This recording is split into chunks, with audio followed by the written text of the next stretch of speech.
হঠাৎ করে খবরটা শুনে হাত উঠেছিলাম। চোখ দুটো আমার অনুমতি ছাড়াই ভিজে উঠেছিল।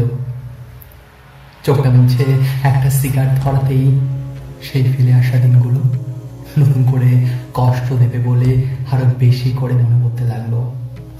মনে পড়তে লেগেছিল সেই প্রথম দিনগুলোর কথা। নতুন কলেজ, নতুন বন্ধু,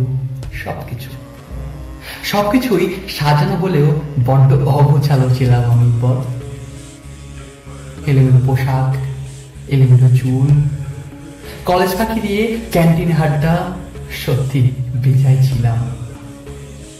একদিন কলেজে ঢুকতেই চোখ পড়ে তোর দিকে। হঠাৎ থমকে গেলাম আমি। আর তার ঠিক বিপরীত আমার হৃদস্পন্দন। কি দারুণ দেখতে! সাদা চুড়িদার, খোলা চুল, একটু মৃদু হেসে বিদ্যুৎ গতিতে চোখ সরিয়ে চলে গেলি। বসন্তে আমনুগুলের গন্ধ বাতাসের শোভা যেমন বাড়িয়ে তোলে, ঠিক তেমনি তোর হাসি, তোর চাহনি এক অজানা নেশা মিশ্রিত গন্ধে আমার ক্ষণিকের জন্য মাতাল করে দিয়েছিল। তারপর বেশ কয়েকদিন দেখা পাইনি।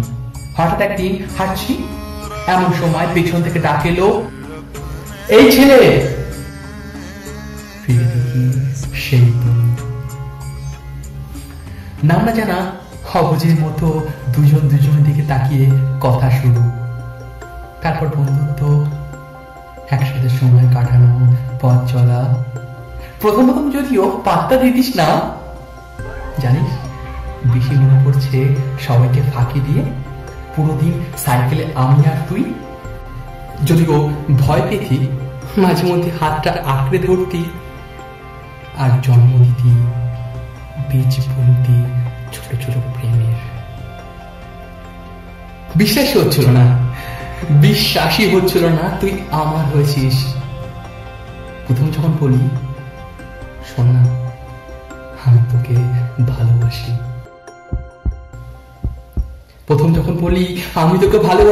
তুই বলেছিলি, ওরে আমি অন্য কাউকে পছন্দ করি, ফিলিংসও আছে বলতে পারিস। তোর কথা বলা, কথায় কথায় হাসা আর চোখে তাকানো, সবকিছুই আমার কাছে স্বর্গ সুখ ছিল।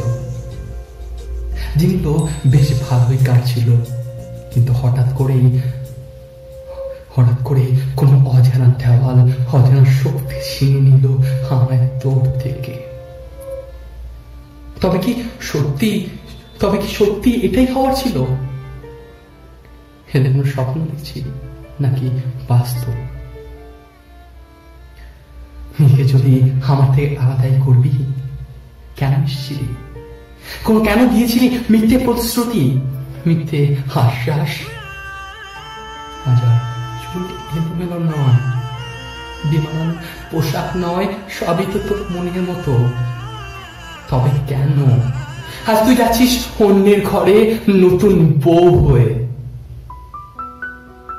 এখনো চোখের দিকে তাকিয়ে দেখিস, দেখতে পাবি তোকে দেখার স্বপ্নগুলো, খুঁজে পাবি জন্ম নেওয়া নতুন কবিতায় তোর অঙ্কিত হৃৎপিণ্ড।